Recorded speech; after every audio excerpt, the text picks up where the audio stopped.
போக்குவரத்து துறை அமைச்சர் நான் அழைத்தது எதற்கு என்று சொன்னால் அவர் துறையை சார்ந்த இந்த புத்தம் புதிய அழகான நேர்த்தியான பார்ப்பதற்கே பரவசப்பட்டுக் கொண்டிருக்கிற இந்த பேருந்தை அவர்தான் தொடக்கி வைக்க வேண்டும் என்பதற்காகத்தான் நான் அழைத்தேன்.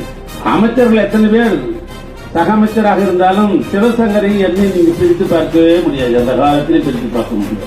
அமைச்சரோட செய்தி பெறணும்னு சொன்னால் எந்த அமைச்சராக இருந்தாலும் ஒரு வாரம் 10 நாள் அந்த செய்தி பெற முடியும்.